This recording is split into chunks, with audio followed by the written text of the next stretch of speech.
This is a Pact build guide covering every Pact with a shared weapon foundation and optimized setups you can apply immediately. So let's start with the weapons. I will cover what role each weapon plays in these builds and why it's chosen, so we don't have to repeat this in every Pact section.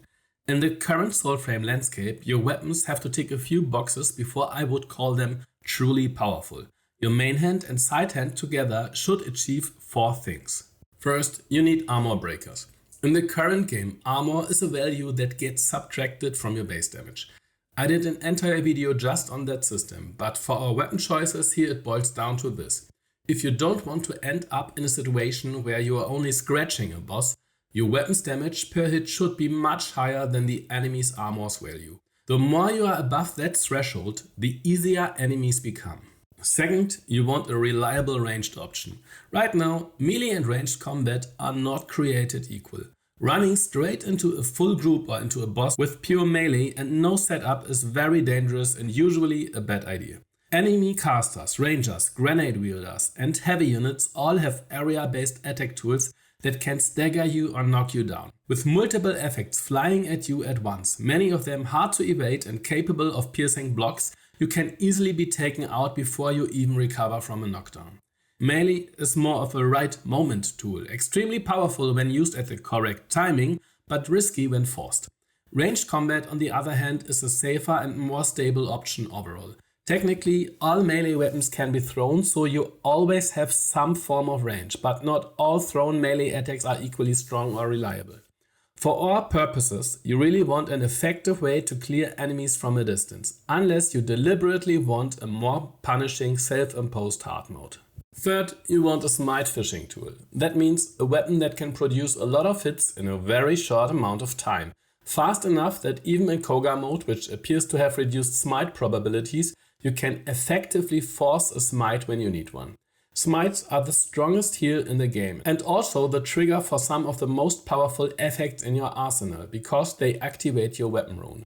Reliable access to smites is absolutely essential for proper high-level play. It is important to highlight one limitation here. Smites are capped. You can only ever smite a given enemy once. Even if certain pact and weapon combinations allow you to reach extremely high numbers of smite opportunities per second, this is often not much stronger than normal rates in practice. Getting 3 smites from 3 enemies within 3 seconds is not meaningfully more powerful than getting those same 3 smites over 6 seconds. You only need enough smite generation to trigger smites reliably when you want them. Everything beyond that is primarily a convenience gain, not a fundamental power increase. Fourth, you want access to a slowing weapon that can stack slows to the point where the enemy is effectively in a hold.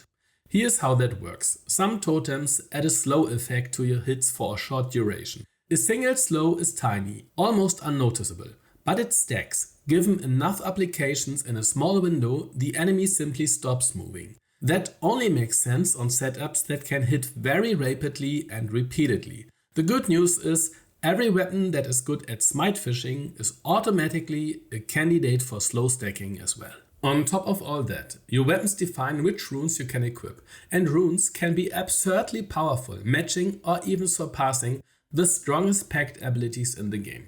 There are a few standout weapons that hit one or more of these criteria extremely well, and I recommend those across most of the builds. One heads up before we dive in. Let me quickly summarize what runes, totems and joineries actually are, where to get them and how we use them in these builds. Runes are basically your weapon superpowers. They auto-trigger when you perform a smite and stay active for a few seconds. During that time, they usually enhance your attacks in some way and can massively increase your damage or add extra effects. Runes are farmed from bosses, and a few of the strongest ones are locked behind Cogah mode.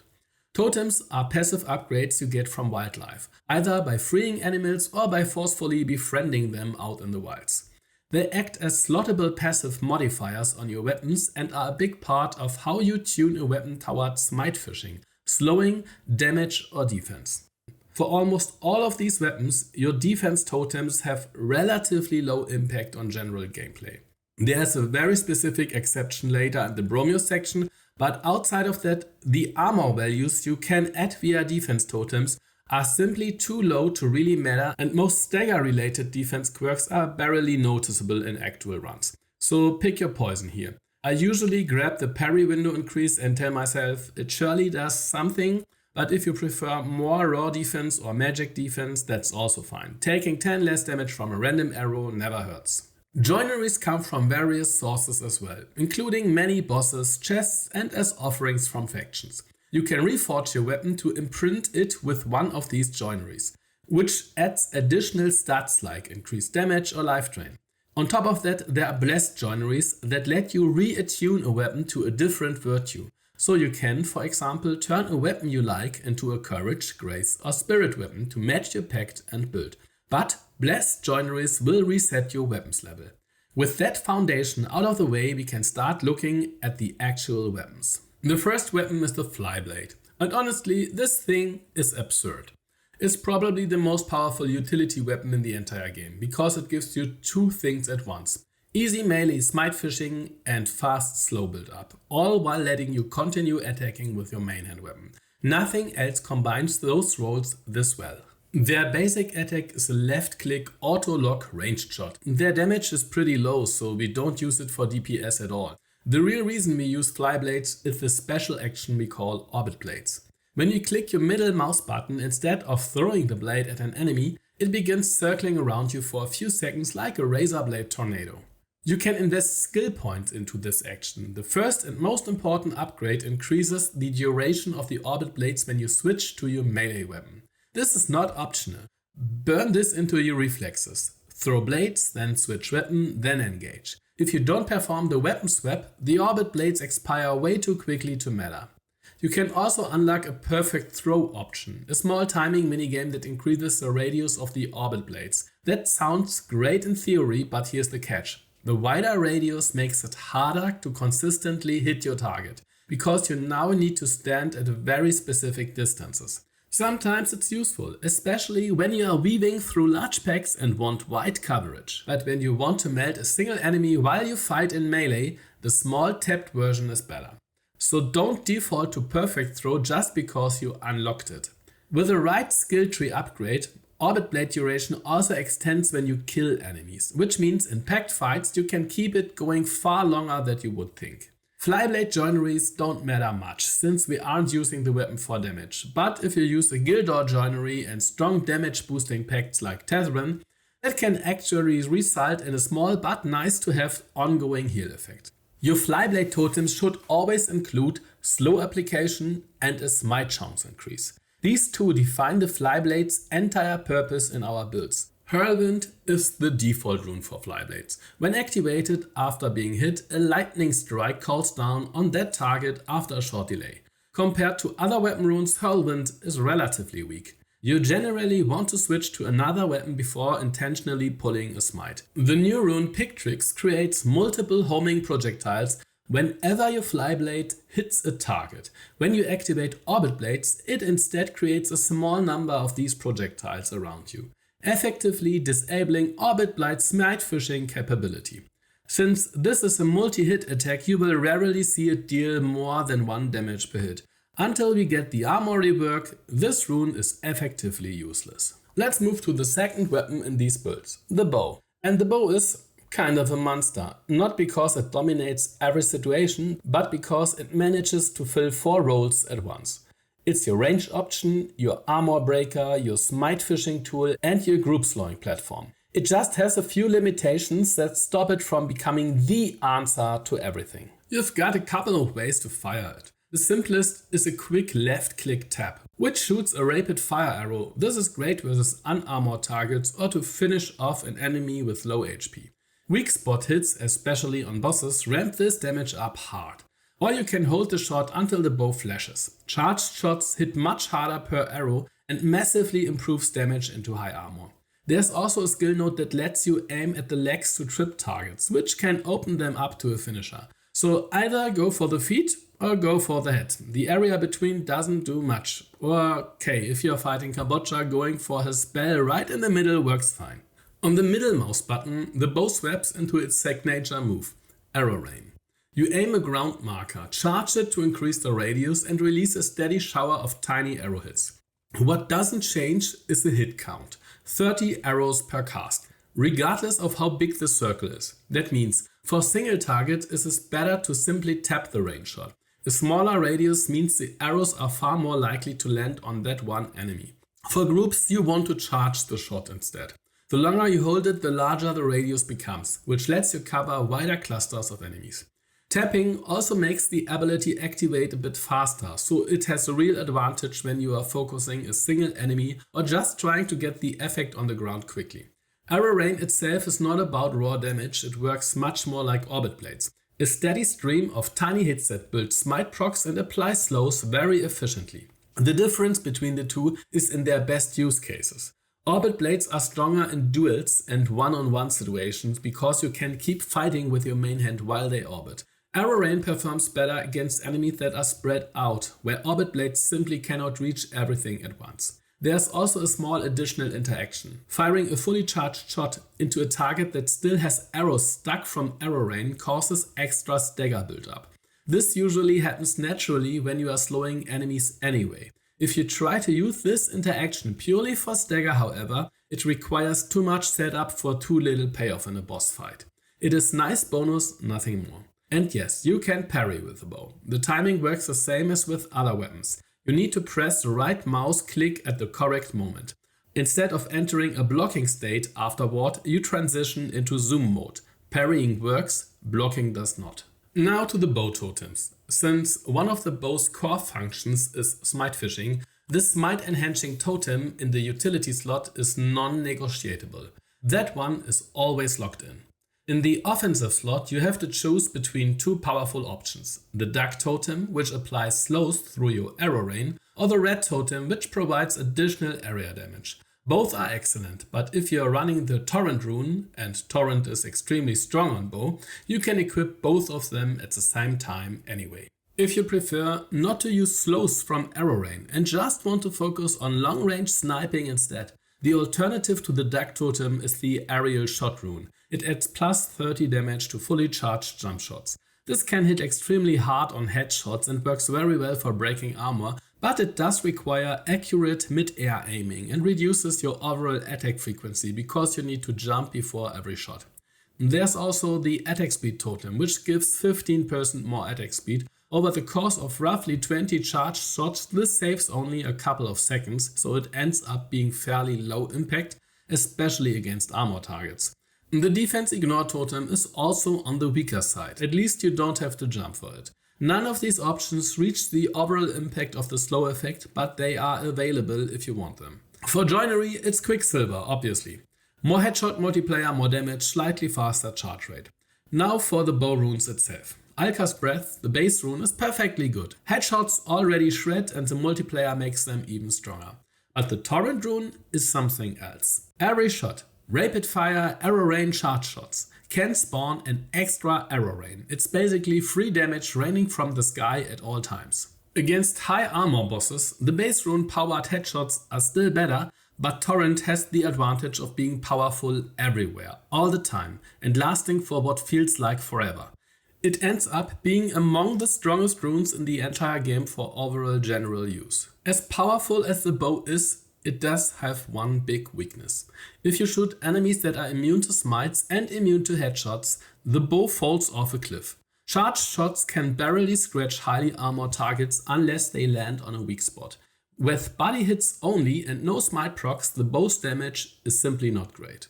The good news is, after a recent patch, this is now an edge case rather than a common scenario. Spiders and corrupted sprout folk were fixed and are now smiteable. That alone dramatically improves bow rune uptime.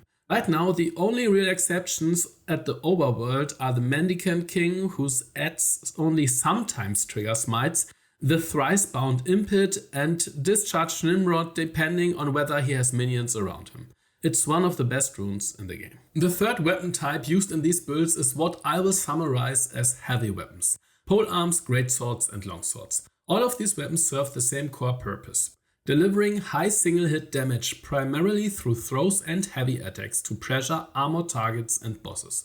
Each of the three weapon types has its own distinguished feature. Greatswords have incredibly slow throwing animations but come with a devastating heavy attack chain. Polearms are exceptionally strong throwing weapons and function as reliable high damage range tools across nearly all encounters. Longswords, while not as effective at breaking armor as the other two, have fast and deadly normal and heavy attack chains. Some standout examples include Gathanan, which is in my opinion one of the best weapons in the game due to its throwing attack being a powerful and consistent option in virtually every encounter, and Marrowbane, which stands out for its fast and deadly heavy attacks. And according to the community, there's also Purity, which I have not yet had drop, but I can test the other greatsword in the meantime. To be clear, unlike Flyblade and Bow, which fill very specific roles that no other weapons can replicate, heavy weapons are largely interchangeable with one another. There are some builds where I will recommend one type over another because their inherent features synergize better with a specific pact, but outside of those matching scenarios, all three can work as high damage anti-boss tools with a throwing option. Totems follow the usual logic here. The defensive slot is mostly irrelevant. The offensive slot does not have to carry a smite rune if you are already using Flyblade for smite fishing. In that case, you can run a virtue ability cooldown totem to help cycle your skills, or simply use the smite increased squirrel totem anyway. If you are not using Flyblade, then yes, the offensive slot becomes your smite totem again. In the utility slot, you want the AoE damage red totem and the increased throwing damage totem. Since throws are your strongest tools against bosses, anything that boosts that base damage is extremely valuable. The recommended joinery for these weapons is varied. The default runes for polearms, greatswords and longswords provide a heavy damage increase for a short duration. When this buff is active, it stacks on top of their already high per hit damage and turns them into very effective boss killing tools. The Mistgale rune for longswords behaves differently. It throws an extra blade every time you make an attack. Both the normal attack and the thrown blade can hit the same target at the same time, which makes the longsword's normal attack chain extremely deadly. However, without the base rune, the longsword loses its strong armor breaking pressure when operating from longer distances. The Tree Fell rune for the greatsword greatly increases your heavy attack speed chain, bypasses a moderate amount of defense per swing, and also increases your attack range by such a vast amount that it feels like you are slicing your way through enemies with a laser beam.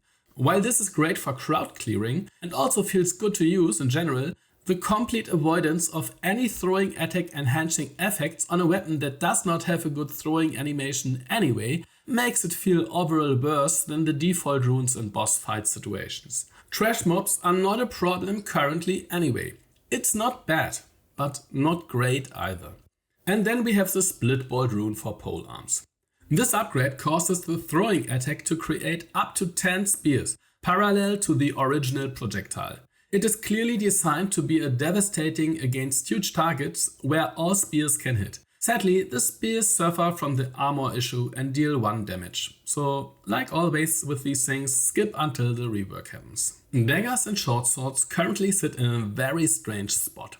They are too slow at fishing for smites efficiently compared to bows or the Flyblade's special attacks, and they are too weak to reliably pierce armor.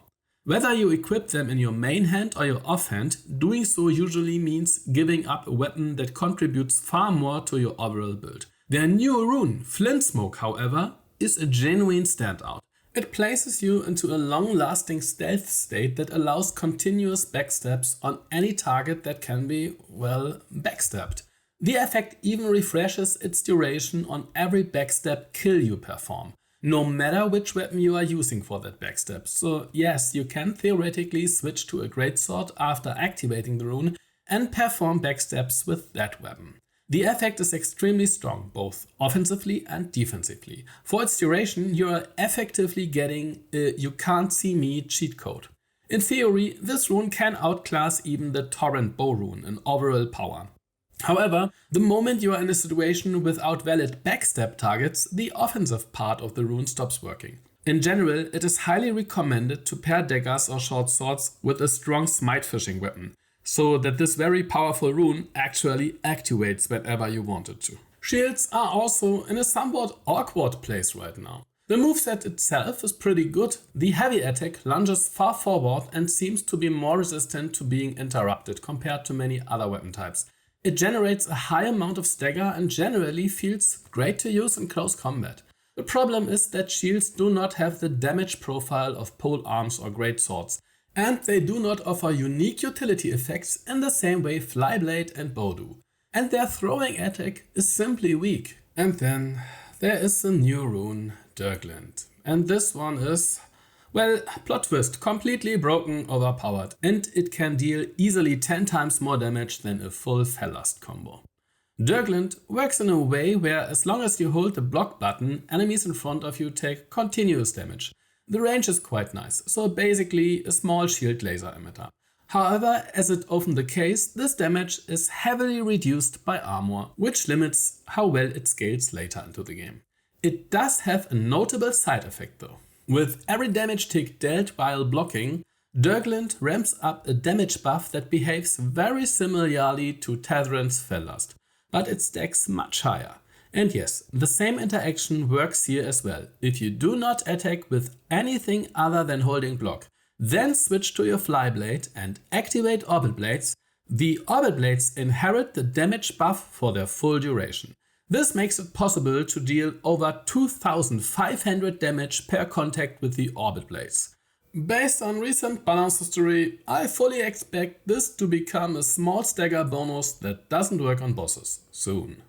There is not much more to say about shields at the moment, the numbers speak for itself. And then we reach the final category, Magick Weapons. Their default attack functions similarly to the Flyblade's basic attack. It is a fast auto-lock-on projectile firing, and through the skill tree you can increase both its range and unlock an attack speed increase when stationary. By itself, just like the Flyblade, this attack is too weak to stay effective against armored targets later in the game. But equipping a Feybolt Joinery changes that completely. Feybolt ramps up your damage with each shot until it reaches a capped value. After a few seconds of uninterrupted firing, Magick Weapons climb into the same damage region as the stronger weapon types, which makes them not only fast but also viable deep into the game. This ramp up comes with major limitations though.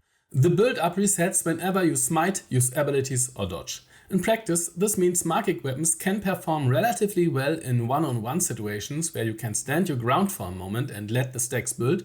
In those cases, they can melt bosses from range. But in situations with multiple clustered enemies where you have to dodge, reposition or weave in abilities constantly, or the boss is pressuring you from range, your stacks reset every few seconds and barely ever reach their full potential. There is an additional issue. Enemies with block abilities are currently coded to trigger those blocks after only a handful of hits from an auto-lock ranged weapon. This dramatically affects your damage output, because every couple of seconds you are forced to perform a heavy attack to break the block. That heavy attack does not reset your build up, in fact it benefits from it, but it is slow enough that your DPS drops noticeably each time you are forced to do it. These heavy attacks can pass through multiple enemies if you invest into the appropriate skill nodes though, and they do solid stagger damage, but they are extremely slow to cast and not particularly impressive in terms of raw damage. For totems we are going for the default picks. For the utility slot you can go for any of the cooldown reductions on smite if you use a Flyblade for close range smite fishing. However, if you plan to stay mostly at range, a smite chance % increase works better.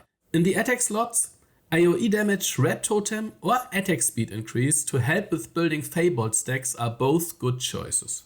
As for runes, the first option is Arcstorm, the classic damage enhancing rune, which works fine but most importantly comes with 2 defensive totem slots, but more on that in the Bromius section. The new rune, the Hollowing, behaves differently than the tooltip suggests. Every hit permanently marks an enemy, and that mark lingers even after the rune's active window ends. When a marked enemy dies, it explodes in a decent radius for a chunk of damage.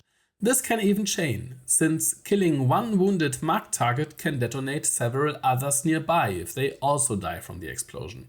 The effect isn't entirely bad, however the fact that it only triggers on kills, combined with having no meaningful impact on bosses, makes this rune a relatively situational choice overall.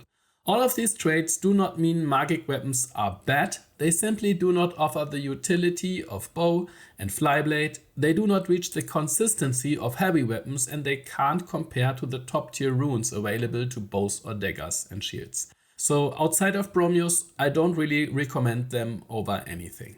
Some weapon setups have strong synergy with specific pacts. Whenever a pact benefits noticeably from a particular combination, I will point that out in its section. In many other cases, the weapon you pick don't meaningfully interact with the pact at all, so you can simply take whatever fits your preferred style. In general, the most efficient combinations are: first, heavy main hand with Flyblade offhand. These options pair strong single target power with exceptional utility. They are super consistent in every scenario. Second, bow and Flyblade.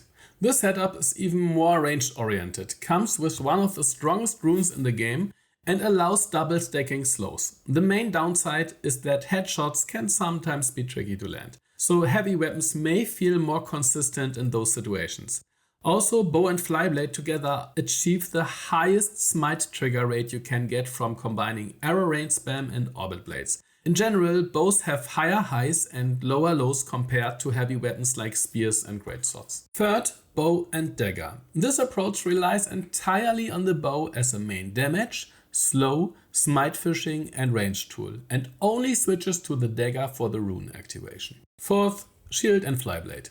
That is the most powerful setup in the game currently. Only downside is it needs a bit ramp up time for the stacks to build. Smite fish with the Flyblade, build stacks with a shield rune, then back to Flyblade for incredible damage. No pact ability comes close. Will surely be nerfed soon, enjoy it. These are what I recommend as the MVP setups. That does not mean the other setups are not fun or that they are unplayable or that they cannot clear content. They absolutely can. It just happens that these combinations are slightly overtuned at the moment. Ultimately, you can pick whichever style you enjoy most. Now that the build relevant weapon options are clear, let's move on to the pact section. Before diving into the individual pacts, here's a short primer on virtues and their damage caps. Virtues do two things. First, they increase the weapon damage of any weapon attuned to that virtue, up to a cap. This cap is higher for heavy attacks and for weapon throws. Because of that, how much virtue investment actually pays off depends on the weapon and, in some cases, on the specific action you are using. You will notice the cap when the weapon's damage stops increasing, even though you keep adding more virtue points. For thrown weapons, additional virtue investment basically is always worth it. Second, virtue affect pact abilities. Courage scales damage, Grace scales range and radius, and Spirit scales duration. However, there is no normalization across abilities. Some abilities are affected more strongly than others. But overall, these virtue influences are usually not game-changing. The game also provides no clear feedback on which abilities scale meaningfully and which do not. So at the moment, the only way to evaluate this is through testing. Because of that, prioritizing a weapon's attunement cap, even if it does not match your pact's preferred virtue, is usually fine. The negative impact on your pact abilities is small and not game-breaking. For practical decision making, you can think about it like this. Your highest priority is always your weapon selection. If you want to use a weapon that scales with a virtue that is not the ideal choice for your pact, it is still more important to invest enough points into that virtue to reach the relevant attunement caps, whether those are for normal attacks, heavy attacks or throws, depending on what the weapon relies on. If you also happen to use a weapon that matches a pact's preferred virtue, even better. I will give specific recommendations for each pact in its own section. Across all pacts, you will notice that some nodes are taken almost universally. I will explain them here so you know upfront why they are prioritized. Every pact tree has a middle, upper and lower branch. Only the first two nodes in the middle branch are unique to each pact. Everything after them is shared across all pacts. The upper row contains stat upgrades, virtues and healths. The lower row contains general system upgrades. Currently, pact skill trees are imbalanced. Many pact-specific skills are weak or non-functional, and most stat nodes provide only minor benefits. But a few of the pact-specific nodes are very impactful and worth capping out. If you have a wild pact, you can invest further, but for this guide, I assume you don't. The key upgrades for every pact are Akin in the middle branch. This significantly reduces the cooldown of all pact abilities. It is mandatory. Sympathy in the lower branch. This is the strongest heal in the game and it only costs 3 points to max it out. It turns every smite into a massive heal over time effect that restores a large percentage of your HP every second over a short duration. It is extremely strong, arguably overpowered. Any smiteable target becomes a safety button. Everbound in the upper branch is deceptively important. After maxing Sympathy and Akin and putting Everbound to its recommended minimum rank of 3, you will have just enough points left to either max a Virtue or max one passive Pact ability or fully max Everbound, but you cannot do 2 of them. It synergizes with Sympathy since higher max HP increases the heal per second. In Cogah mode, some bosses hit so hard that even with max Everbound they can drop you to a quarter of your health in one hit. Without Everbound, that same hit would be an automatic failure. Do not underestimate it. Fully maxed Everbound gives roughly 30% more max HP.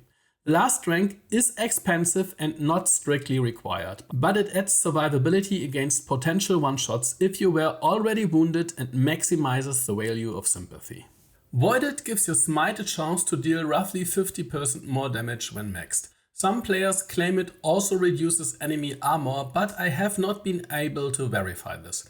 It can be mildly helpful, but smitten enemies are usually doomed anyway, thanks to your rune buffs and the powerful healing attached to Sympathy. It is not essential.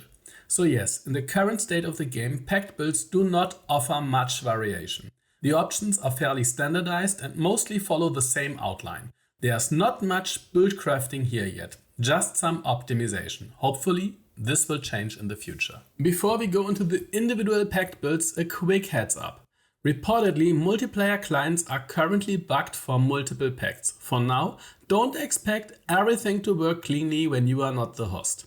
The builds in this section are designed to be highly effective high damage setups that still make real use of each pact's kit.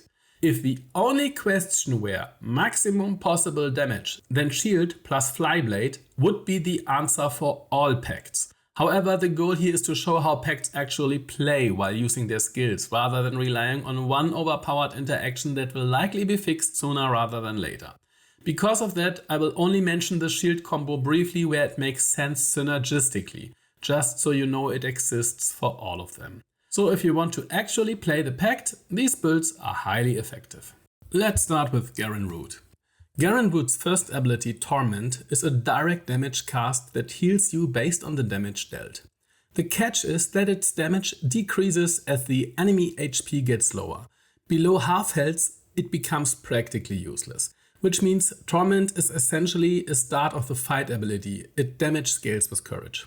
His second ability, Behest, is a short duration area stun that leaves a lingering debuff, increasing stagger and supposedly smite chance on the affected enemies. From my current testing, only Spirit investment has shown a noticeable effect. The initial stun does not scale, but the lingering effect lasts slightly longer with higher Spirit. The smite chance increase does not seem to work in a way where I can recognize a clear effect. His third ability, Stampede, sends out an area effect of roughly 16 to 22 deal, depending on Spirit investment. That hit every enemy they pass through.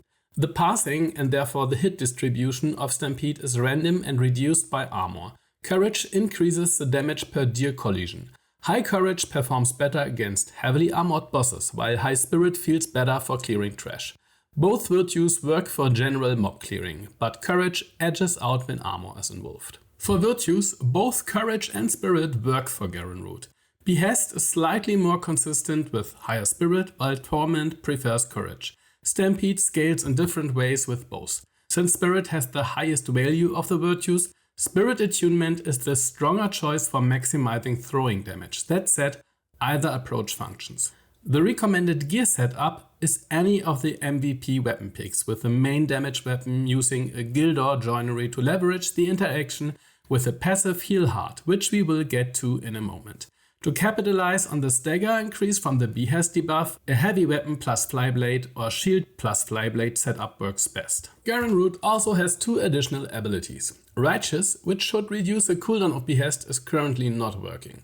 Heal Heart, however, is far stronger than it appeared during earlier testing. It restores rune duration whenever you heal outside of potions. This works with Torment, melee recovery hits and Gildor Joinery heals, as long as you are wounded. Functionally, Heal Heart allows you to restore rune power in sizable chunks every time you receive a heal. The amount restored does not scale with heal size, but with skill rank, and the effect can trigger repeatedly. This means that if you activate a weapon rune, intentionally get wounded and then recover some HP through weapon attacks with a Gildor Joinery, you can maintain rune power indefinitely until you reach full health. Once you are fully healed, you simply need to get wounded again.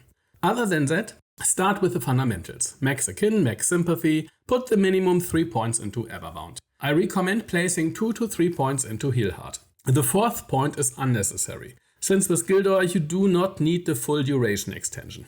From there, choose between Spirit and Courage depending on the weapon you are using. If your weapon benefits from high virtue investment, prioritize maximizing your main virtue for better damage. For example, a full Spirit focused works best when using a Gathanan to maximize throwing damage. If your weapon does not rely heavily on high virtue values, you can instead maximize Everbound, which contributes more safety when intentionally taking damage. Start each fight with Torment if you are wounded. This helps conserve potions, and early in the fight it can still hit hard. As enemies lose HP, Torment falls off sharply, so treat it primarily as an opener that occasionally helps when new adds appear or when something still has a large health pool. The loop itself is simple. Use Behest and take advantage of the stun to smite fish. Once your rune is activated, cast Stampede on the remaining trash mobs. You do not want to kill them before your rune is active. After that, intentionally take damage to enable the Heal Heart synergy. Then follow your default weapon loop and take advantage of the extended rune duration. You can simply get wounded once more and continue prolonging the rune until everything is dead. Now Oscelda. Oscelda's first ability, Bestone, creates a long-lasting petrify effect in a wide radius. Any damage will break the effect, but the breaking hit receives a damage multiplier. As with the old Ode Tempest interaction back before its nerf, the Area Red Totem double dips on petrified targets. It increases the break damage on the first enemy, this boosts the area damage and then amplifies the break damage again when that area hit spreads to nearby petrified enemies. In some cases, the area pulse can hit harder than the initial breaking strike. The one downside is that Bestone has a cap of 4 affected targets. Her second ability, Phantom Flock, summons a low damage Raven Swarm that homes in on one target. When the ravens make contact, they can also hit nearby enemies and will jump to another target if the first one dies. The damage is negligible due to current armor scaling, but the micro stagger is phenomenal.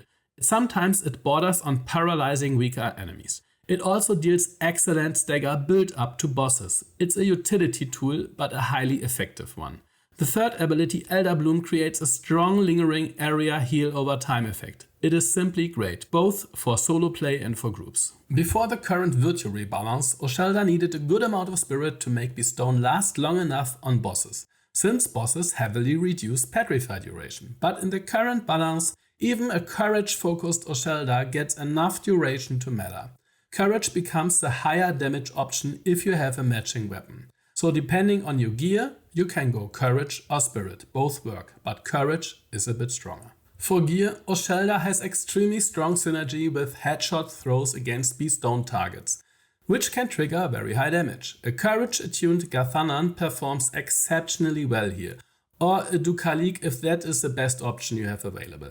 However, both are no longer far behind, since both have been reworked to deal higher headshot damage overall in a recent patch, and because the Alka's Breath rune applies a significantly stronger damage boost than the runes available to heavy melee weapons, spears are no longer the only standout option in this role. Without rune activation, spears still outperform bows on headshots, even more so in situations where no weak spots are available. Once the rune is active, however, Alka's Breath can push bow headshots to damage levels that surpass spear headshots. Both options are now very strong. Pick your poison. For skills, start with the standard foundation. Max Akin, max Sympathy, and take the minimum 3 points in Everbound. After that, Oscelda has 2 special passives to choose from. Whirlpool and Tendrils. Tendrils work like a mini Bestone that can trigger when you get hit. Its duration is short, it does not amplify damage, and it even prevents you from applying Bestown on targets affected by tendrils. Only take the minimum point required to reach a kin. Whirlpool is a different story. The effect is one of the strongest passives in the entire game, but it has a major limitation. It only works when you are literally standing in water. While active, it drastically increases cooldown reduction on all of your abilities. Because of that, players tend to fall into two camps. Those who love the I'm in my element feeling and enjoy the strong advantage in the few fights where this passive is active, and those who find it frustrating that most encounters take place on dry land. Whirlpool is better than it used to be, simply because more than one boss fight happens near a reachable puddle of water now. My default recommendation would be to max out Courage for maximum Bestown headshot damage as a default pick, if you are using a throwing weapon. If you are using a bow, Whirlpool or Everbound are options as well. For the core loop, when no boss is present, simply open with Bestown and headshot everything. After that, go for the survivors. Smitefish while Phantom Flock is active to give you cover. As soon as your rune activates, the fight is effectively over. When a boss is present, you want to save Bestown until after your rune is active. Start by using Phantom Flock and Orbit Blades on a nearby trash pack to fish for a smite. As soon as the rune activates, fight normally until Phantom Flock and Orbit Blades have fully stopped. If you apply Bestown while they are still active, they will immediately break it on the boss. Once both effects are off, cast Bestown and headshot the boss with your rune-powered weapon. After that, continue fighting normally. Simple, strong, extremely effective. Now to our nuclear bomb bear. Abilities first. Bromius relies on one specific interaction. You increase your armor with Song of Growth, which creates an armor boosting area effect, and then jump directly into the enemy with Rump Thump, which calculates its damage directly from your armor and your courage. Since the latest patch, this damage calculation has changed and now runs into heavy diminishing returns beyond a certain amount of armor. Doubling your armor with Song of Growth does not double your damage anymore. In practice, it results in something closer to a 20% damage increase. Against bosses with a full combo, you are looking at roughly 500 damage, give or take, which is well under 1/4 of what was possible before. You can cancel the long animation on Rump Thump by jumping first and then activating Rump Thump a fraction of a second later, causing an immediate crash. His third ability, Vivid Root, pulls everything in a line into its grasp and holds those targets for a few seconds. Since the ability was changed to have no duration versus bosses, it mainly serves as a smite fishing tool or a small distraction during boss encounters. Rump Thump's base damage is calculated as a multiple of your armor and then multiplied again by a factor depending on your courage. Courage also increases the armor gained from Song of Growth. So the conclusion is straightforward. Courage is everything. For skills, Bromius passives have finally been patched to work properly since the latest patch. Its two passives are Bugbear and Canopy's Blessing. At max rank, Bugbear has, from eyeballing it, approximately a 10 to 20% chance to proc an armor reduction debuff on an enemy with every hit you deal. Since it stacks with itself, it is devastating on arrow range and Flyblade Orbit Blades and can destroy enemy armor very quickly if hits are applied rapidly. At max rank, it removes around 7 points of armor per proc, which can ramp up fast and makes fast-hitting attacks actually viable. Canopy's Blessing reflects damage. 1 point at max rank. I don't really need to tell you to skip this one, right? After assigning the standard core nodes, prioritize Bugbear and then Courage. For gear, we want an armor increasing weapon and totem setup. However, since armor does not scale nearly as hard anymore, we will not go all in and take 2 Arcane weapons, crippling our actual fighting potential just to gain a few % more damage on Rump Thump. That trade is no longer worth it. Instead, there are 3 setups that work very well with Bromius now that Bugbear is fully functional. First, the classic Courage, Earthroot Staff and Flyblade combo. We still go for 4 defensive totems using Duck and Deer totems for magic defense and stagger defense.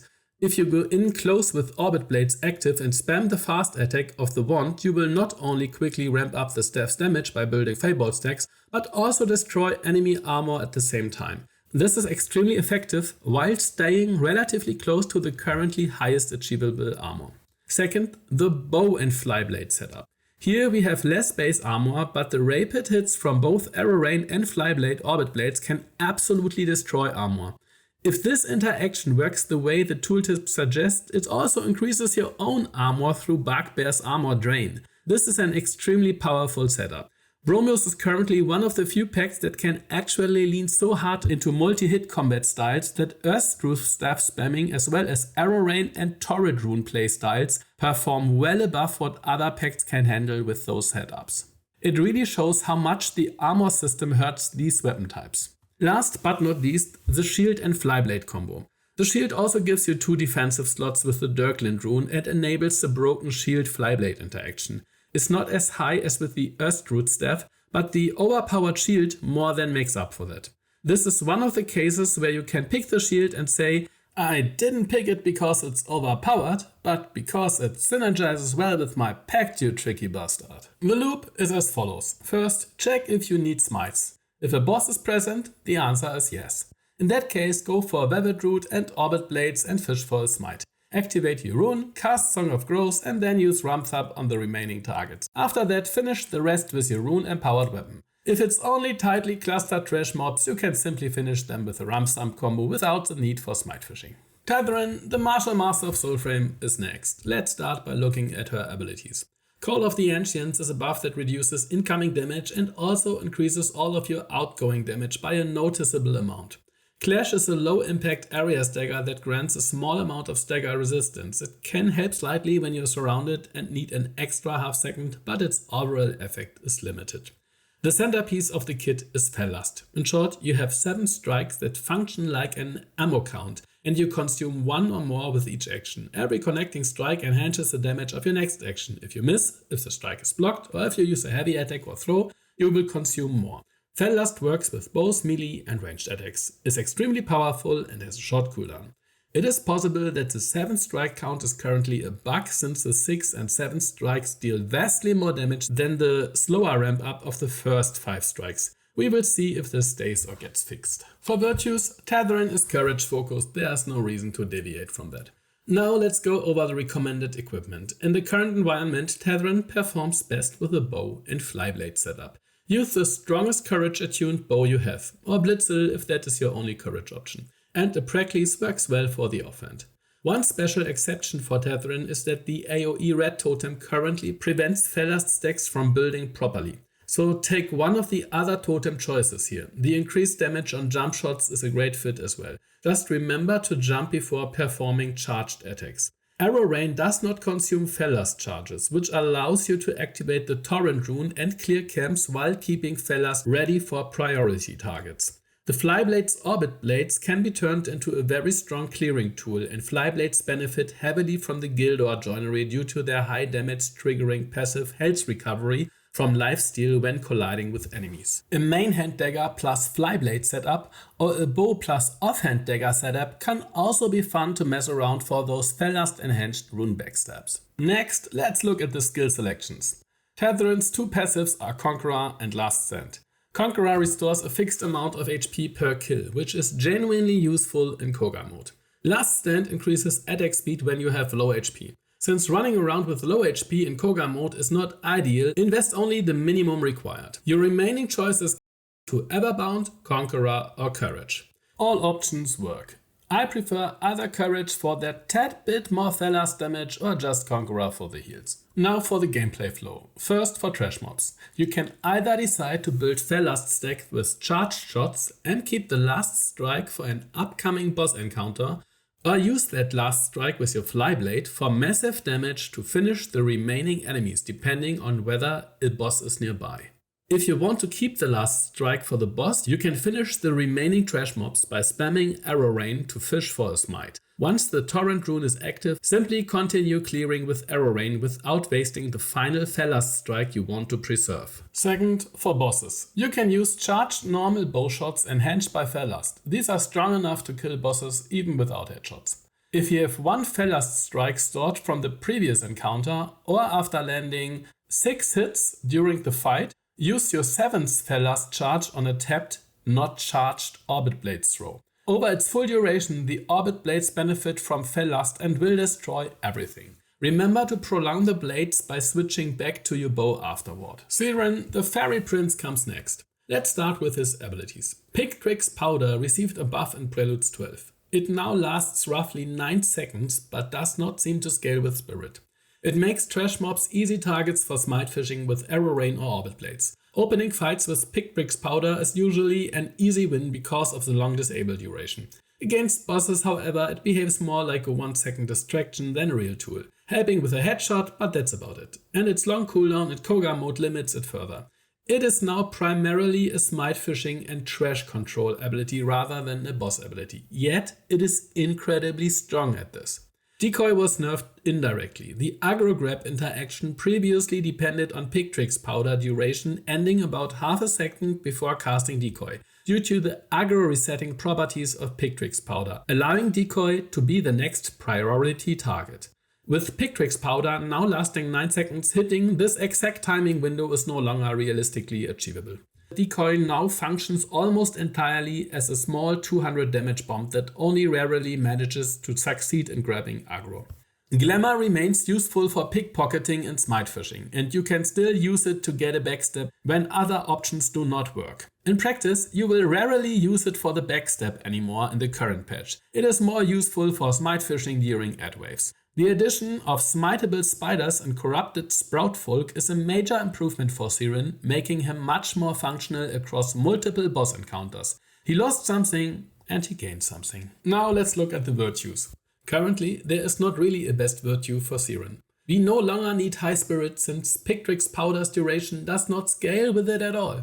And Glamour space duration is currently high enough. We do not need high courage because Decoy's explosion occurs only now and then in Cogah and its damage is too low to justify adding a few extra %. Grace provides a small range benefit for Decoy's explosion and Pick-Tricks Powder, but at least it is a highest base value for Sirin. But then again, you only need enough for your chosen virtue to remain above your bow's attunement cap anyway. Sirin does not meaningfully change with either virtue at the moment. I choose Grace because my Juniper is Grace attuned. Now let's move on to the gear. For equipment, use Bow and Flyblade or Bow and Dagger. Pick-Tricks Powder is excellent at holding a spread out cluster of trash mobs long enough to smite fish with Arrow Rain, and this matches perfectly with bow-centric play. Flyblade allows smite fishing through Glamour. Dagger allows you to trigger the stealth rune after a smite. Both combinations work well and both can evaporate trash cams when paired with their respective runes. Next, let's look at the skill choices. Shrouded gives you a wall hack effect when using Spirit Sight. 1 point is enough as a requirement for a kin. Pickpocket speeds up the pickpocketing delay. More points allow you to pickpocket more targets during the Glamour window. Investing between 2 and 4 points works, depending on how often you plan to use it. Since Bow handles your primary damage, you do not need 40 points in your main virtue. You can safely invest into either maximum pickpocket or everbound, as long as you stay above your Bow's attunement cap. To the gameplay flow. The core loop is use Pick-Tricks Powder for the stun, then smite fish with Arrow Rain. After that, depending on your secondary weapon and the enemy type, pull the smite with your bow or dagger. Since Decoy isn't really reliable anymore at holding aggro, just use it as a bomb on cooldown when close by, or after Pick-Tricks Powder runs out at long distance. Glamour has a few uses. You can cast it before the fight, glide toward an enemy whose allies are not looking at you and backstab safely. As long as you crouch before the first backstab while still in butterfly form, nearby enemies will not notice and you can sneak between them and chain backstab them as well. Or as a smite fishing tool during combat. If you run Flyblades, swap them, activate Orbit Blades, switch back to your bow to prolong their duration, and then transform with Glamour, enemies will stop attacking and you can hover within range until the Orbit Blades generate a smite opportunity.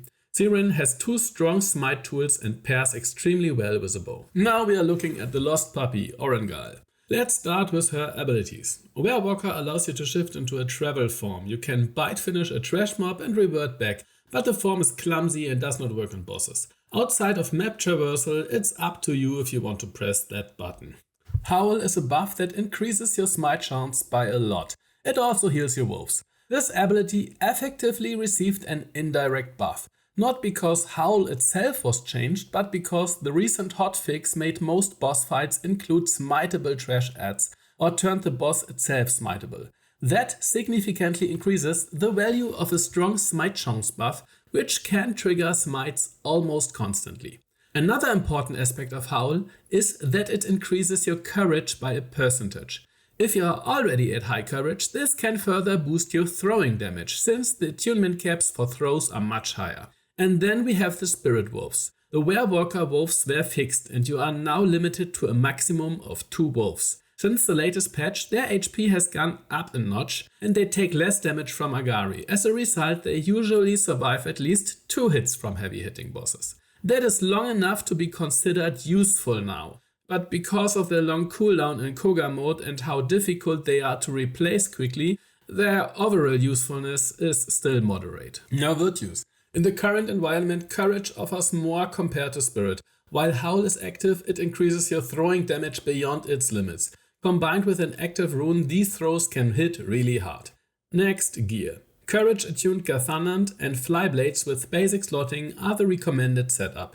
Both passives, Feral and Soulbound, are functioning. Feral gives a chance for the Mother Wolf to appear and consume an enemy, but it happens very randomly and increasing the value had inconclusive results. Keep it at 1 point to reach a kin.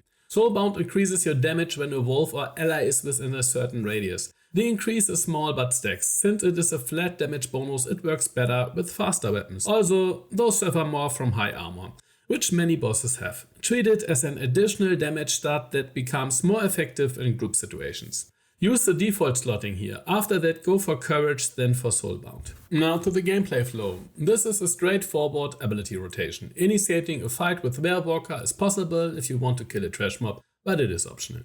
Use the wolves on cooldown. Try to overlap Howl's duration with your rune duration as much as possible. For smite fishing, activate Howl and then quickly orbit blades. Then quickly jump into melee range. If a smite triggers, immediately start throwing spears at the boss to get as much out of the remaining Howl duration while overlapping with your rune power buff. Here comes one of the 2 hardest to farm pacts, Mora's Hand.